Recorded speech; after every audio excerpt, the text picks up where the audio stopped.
Mari berpikir sederhana. Di dunia digital, perdebatan akan Ka'bah adalah sesuatu yang trending dan seru. Sebenarnya kita nggak perlu meributkan hal itu karena konteksnya adalah kesejarahan. Sama seperti Eropa yang telah berdamai bahwa dulu mereka adalah penganut paganisme, walaupun sekarang mereka adalah penganut Nasrani. Salah satu yang paling kontroversial adalah catatan sejarah yang diterbitkan oleh P&O dengan sebuah statement yang mengatakan bahwa Ka'bah dulunya adalah kuil Dewa Shiva. Ups, tunggu dulu, kita bahas bagaimana sejarah tanah Arab dari sudut pandang P&O. Arfa atau Arya berasal dari Sanskerta yang artinya kuda. Stan juga merupakan bahasa Sanskerta yang artinya tanah. Jadi Arfastan artinya adalah tanah kuda atau tanah yang banyak sekali terdapat kuda. Konon kabarnya tempat ini adalah tempat untuk mengembangbiakkan kuda. Dalam perbedaan pelafalan di Timur Tengah sendiri, huruf V juga dibaca B, sehingga Arfastan juga dibaca menjadi Arbastan. Selain itu, di antara huruf mati pasti ada vokal yang terdengar, seperti Arabastan. Contohnya juga terdapat pada kata Rabi. Beberapa aksen melafalkan Rab. Aksara Sanskertanya adalah Rafi, artinya adalah matahari, sang penerang yang juga sebagai pusat dari ilmu pengetahuan. Maka tidak heran jika sering terdengar orang yang melantunkan permohonan, minta untuk ditambahkan ilmu pengetahuan, dan minta agar mampu untuk memahaminya. Tidak bisa dipungkiri, matahari adalah penerang, sumber dari segala ilmu pengetahuan. Mari kita kembali kepada Arfastan. Tanah ini sebenarnya punya kisah yang sangat menarik. Meskipun tempat yang sangat gersang, tandus, dan sangat panas, bahkan daerahnya hampir dipenuhi lautan pasir pada saat itu, mungkin juga masih sampai saat ini. Yang menarik adalah sosok Vikramaditya, atau biasa ditulis Vikramaditya, kadang dilafalkan Bikram-aditya. Vikram artinya kuat, dan Aditya artinya matahari.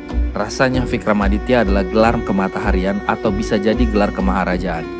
Mengapa ia diberi gelar matahari yang kuat?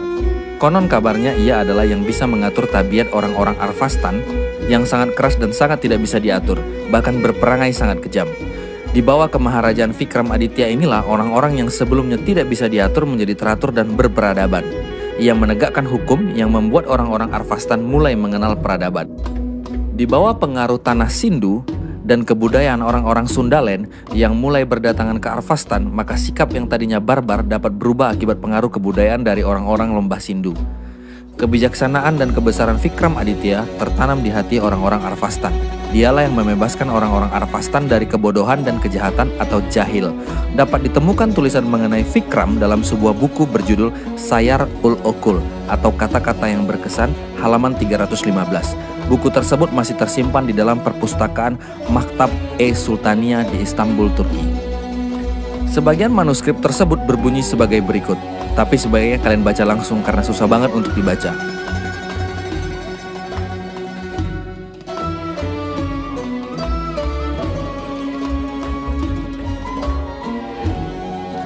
Yang artinya, beruntunglah mereka yang lahir dan hidup di bawah kuasa Raja Vikram. Ia seorang penguasa penuh kasih, terhormat dan berbakti kepada penduduknya.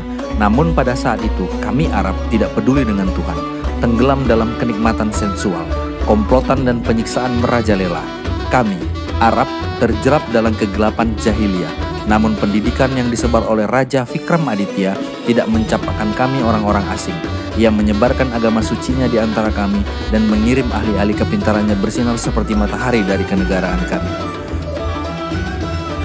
Buku edisi modern pertama Sayar-ul-Okul terbit di Berlin pada tahun 1864 dengan edisi berikutnya diterbitkan di Beirut tahun 1932. Pada zaman pemerintahan Vikramaditya, ia tidak hanya mengenalkan tentang adat, tata tertib, dan hukum, namun juga hiburan dan bazar yang dikenal dengan Bazar Okaj.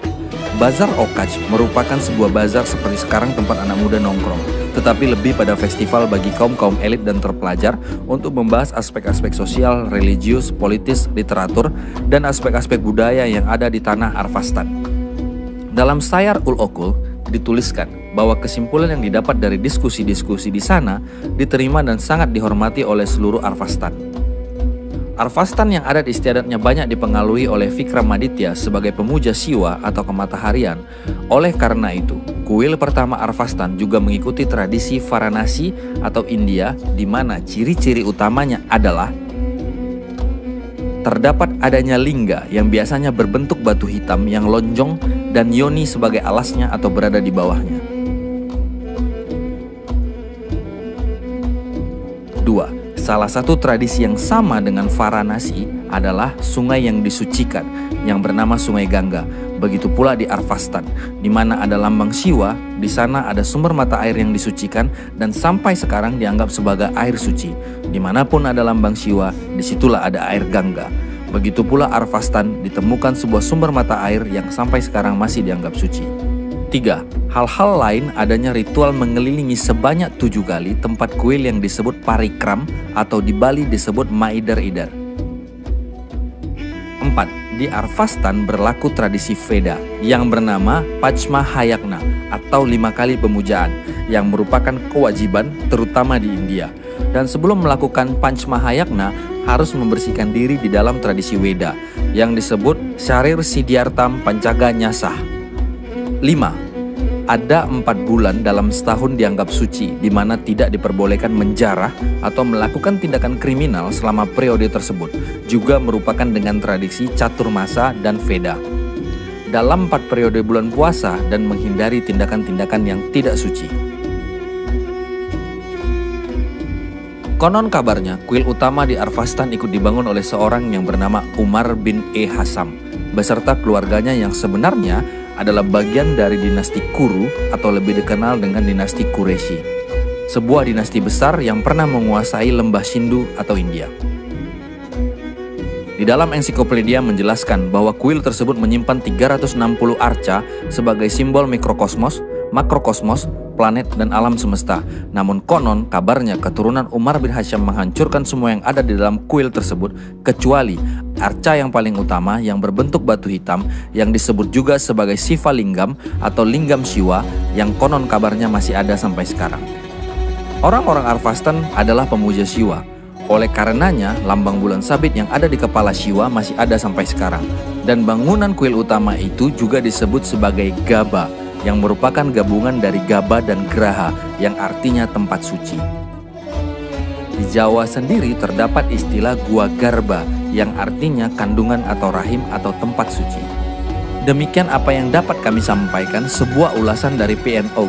Selebihnya dapat dicari, dibaca lebih mendetail melalui dunia digital. Selamat mencari dan jangan lupa untuk menganalisa setiap konten dengan kritis dan bertata krama. Mari kembalikan kejayaan negeri matahari.